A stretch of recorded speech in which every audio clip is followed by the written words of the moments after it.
शिक्षक को क्लास में वातावरण कैसा बनाना चाहिए स्टूडेंट्स के लिए जो कि उसके एजुकेशन में हेल्पफुल रहे। एक टीचर का बिहेवियर कैसा होना चाहिए जिससे कि बच्चों को आसानी से सारी चीज़ें समझ में आ जाए। ये बहुत सारे ऐसे क्वेश्चन होते हैं जो कि टीचिंग एप्टीट्यूड के अंतर्गत आते हैं।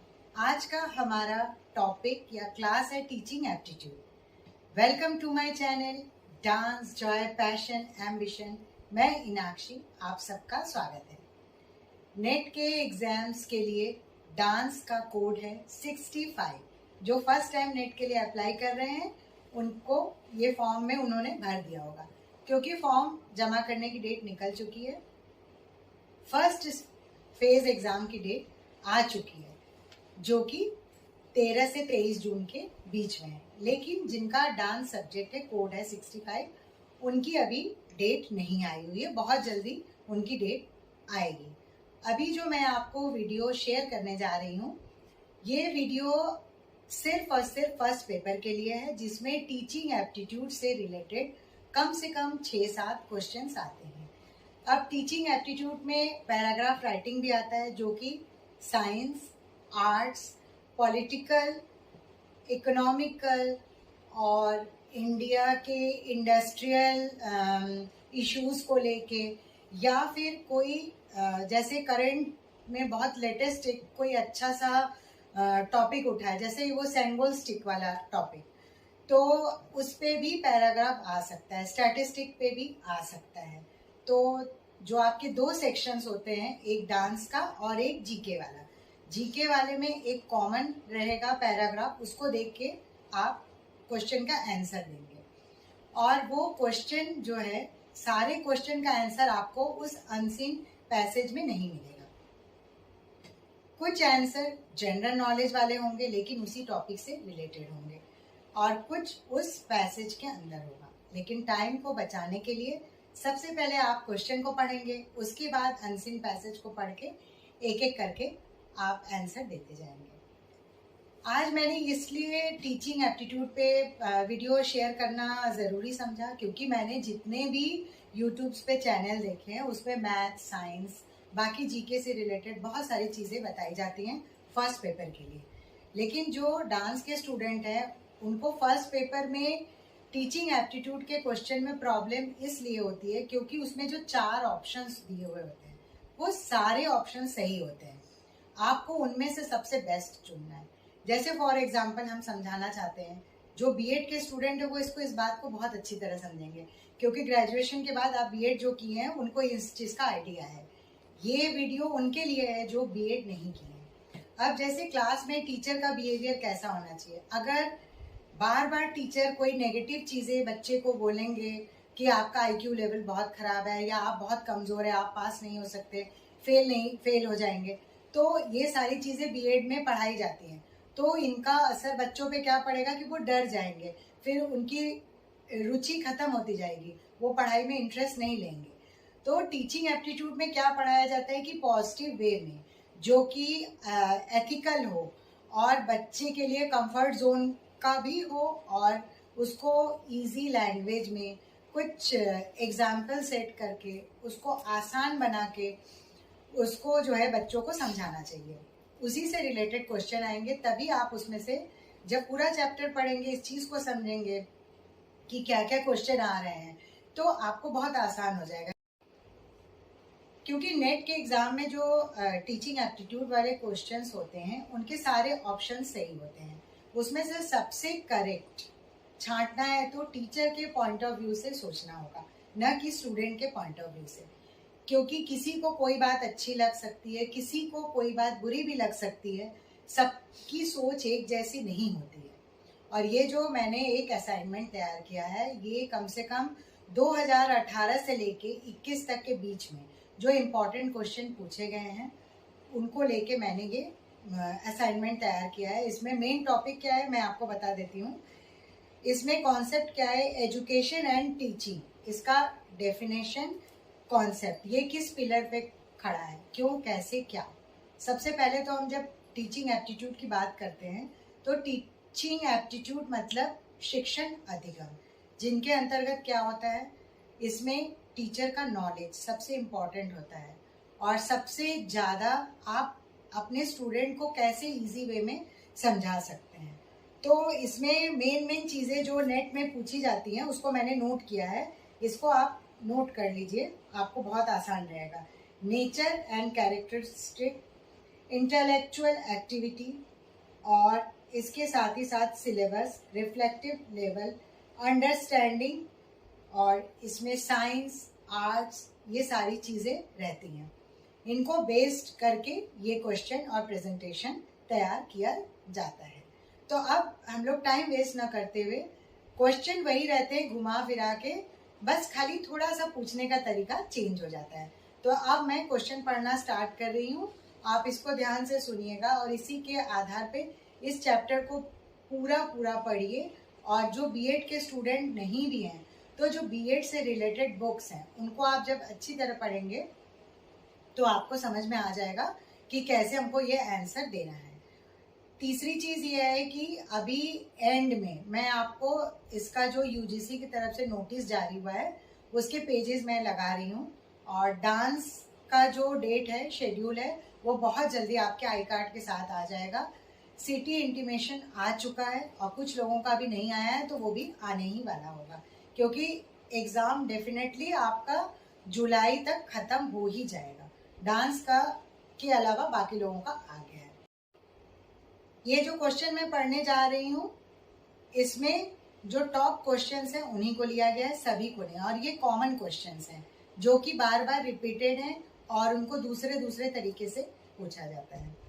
बाकी डांस का जैसे मैंने यूजी पीजी के लिए सिलेबस और साथ ही साथ क्वेश्चन पेपर भी सैंपल के तौर पे 2021 तक का शेयर किया हुआ है, आप उसको देखते रहिएगा।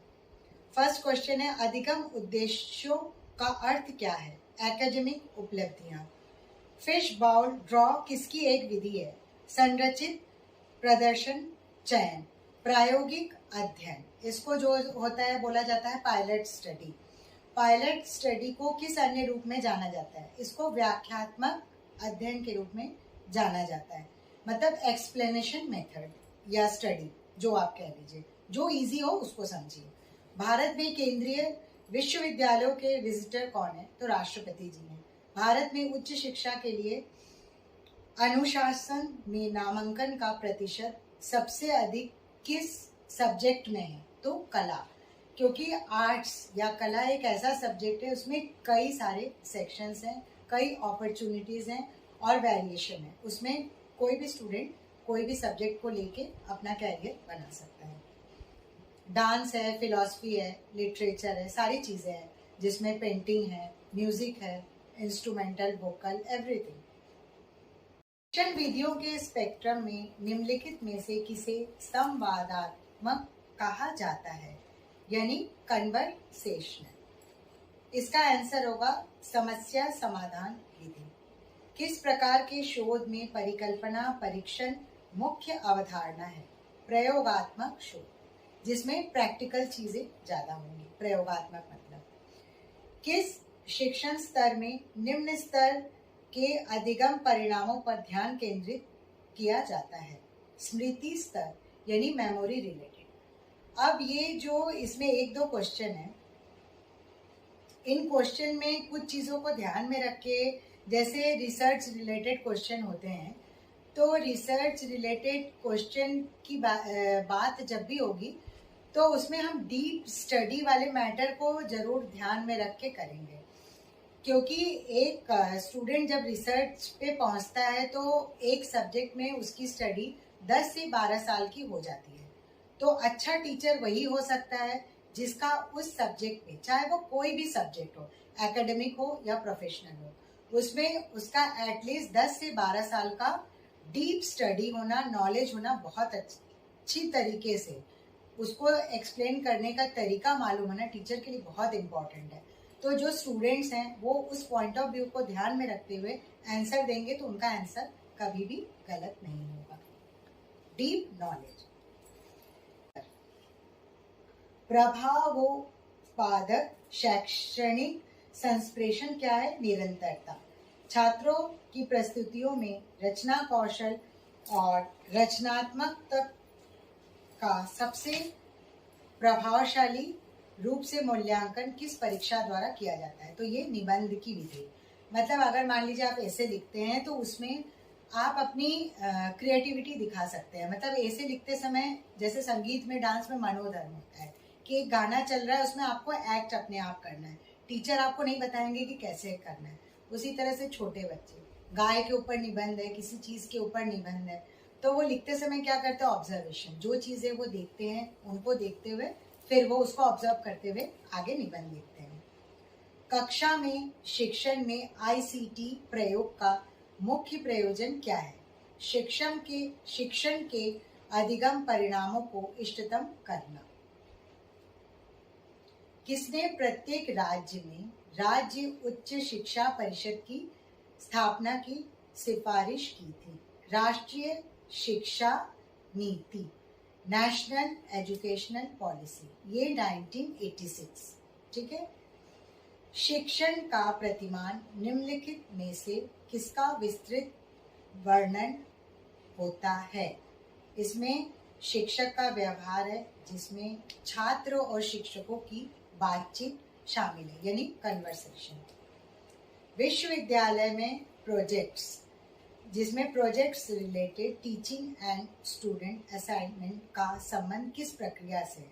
वर्णनात्मक सर्वेक्षण विधि। ये जो मैं कुछ चीजें देख के पढ़ रही हूँ, क्वेश्चन बना के लाई हूँ, इसमें कुछ टॉपिक लिख के लाई हूँ, इसी को असाइनमेंट कहते हैं। इसको आप समझ लेंगे तो आंसर दे पाएंगे। प्रथम राष्ट्रीय खेल विश्वविद्यालय कहाँ पे स्थापित किया गया? तो इसका आंसर है मणिपुर, सेंट्रल यूनिवर्सिटी।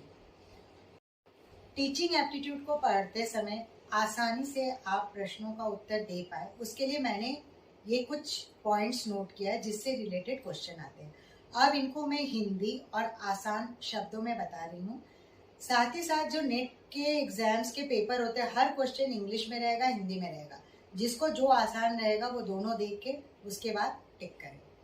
तो ये नोट कर लीजिए: योग्यता, बुद्धिमत्ता, मनोदृष्टि, पाठ्यक्रम, शिक्षण अवधारणाओं, उद्देश्यों, शिक्षण विधियों, शिक्षण सहायक सामग्री को शामिल किया जाता है।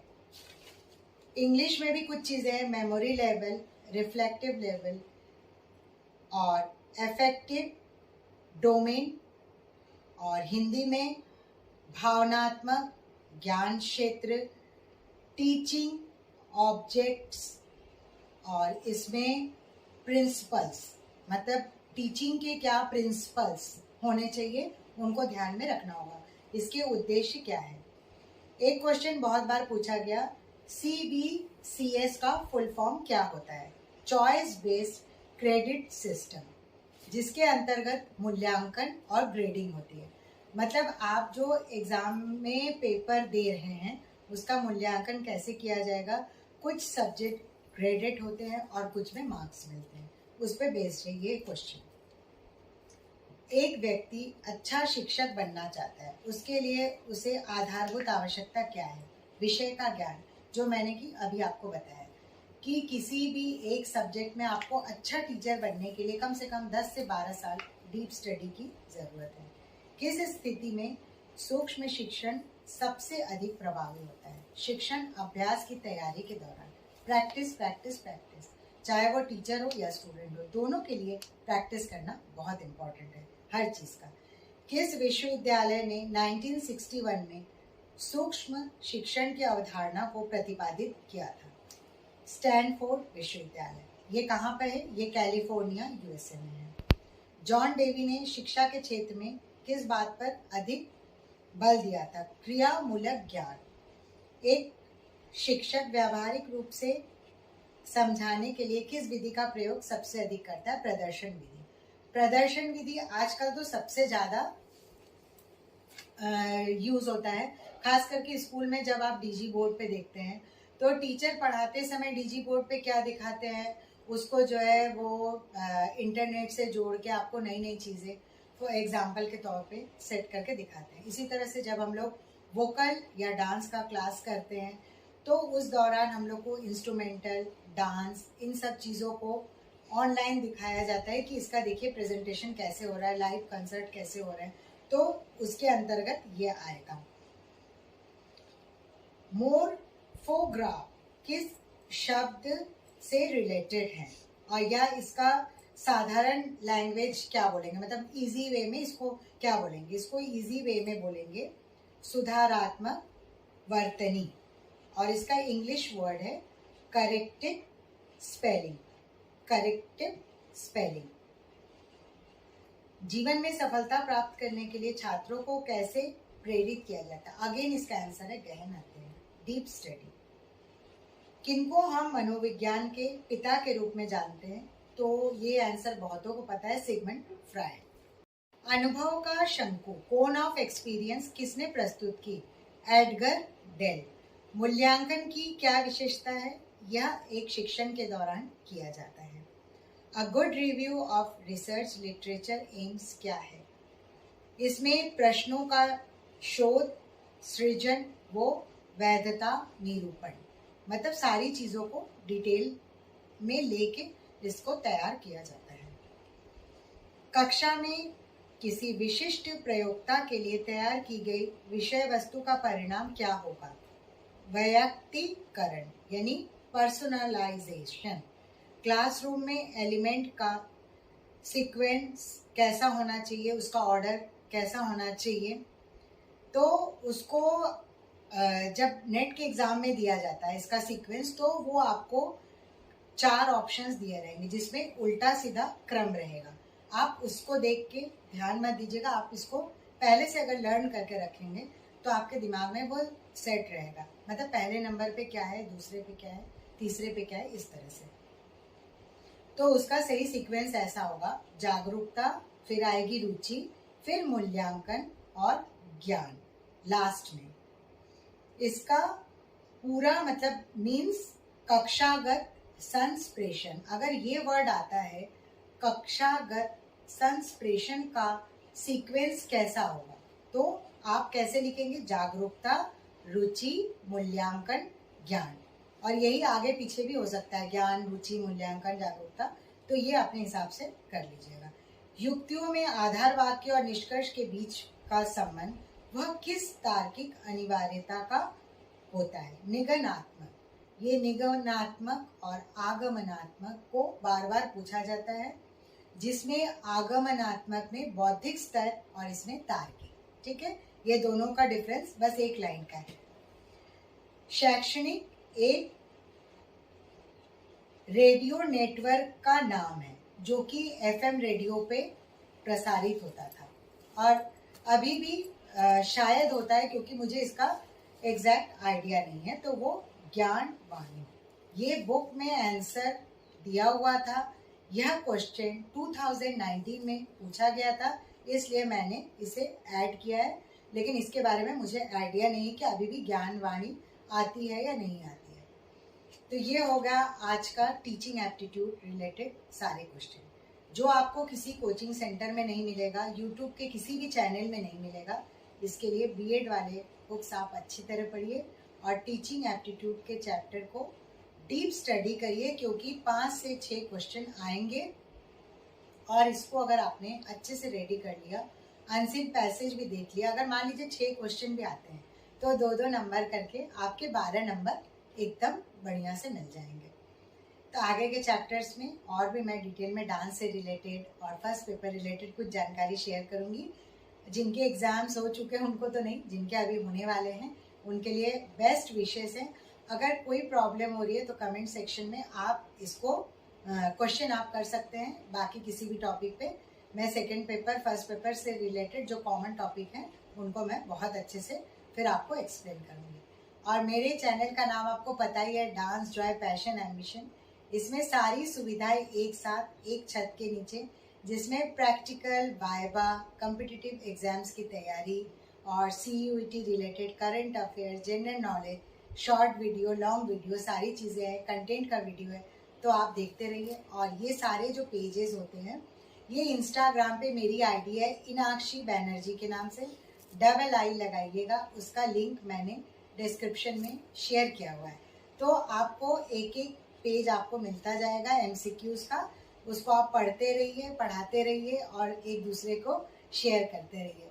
अगर वीडियो पसंद आए तो लाइक, कमेंट, शेयर और सब्सक्राइब करिए, क्योंकि आगे के वीडियो में आपको बहुत सारी जानकारी मिलेगी और ऐसी जानकारी जो आपको सिर्फ बुक्स में मिल सकती है और कहीं आपको इधर उधर नहीं मिलेगी। और ये सारी जानकारी बुक से रिलेटेड है और सारे पुराने क्वेश्चन पेपर से लिया हुआ है और ये प्रेजेंटेशन उसी पे बेस्ड है। तो thank you friends, have a nice day and best wishes. जिनके एग्जाम्स हो चुके हैं उनको भी आगे के एग्जाम्स के लिए, और जिनके होने वाले हैं उनको तो सबसे पहले। और इसके साथ मैं यूजीसी रिलेटेड जो भी नोटिस मेरे पास अवेलेबल है वो मैं इस वीडियो में शेयर करूंगी। कुछ आगे रहेगा तो वीडियो को अंत तक पूरा देखिए, स्किप बिल्कुल भी मत करिएगा, क्योंकि हो सकता है कि कुछ इम्पॉर्टेंट चीज़ आपकी छूट जाए। सिटी इंटीमेशन आ चुका है, सब लोग अपना डेली का डेली यूजीसी के वेबसाइट पे जाके चेक करते रहिए।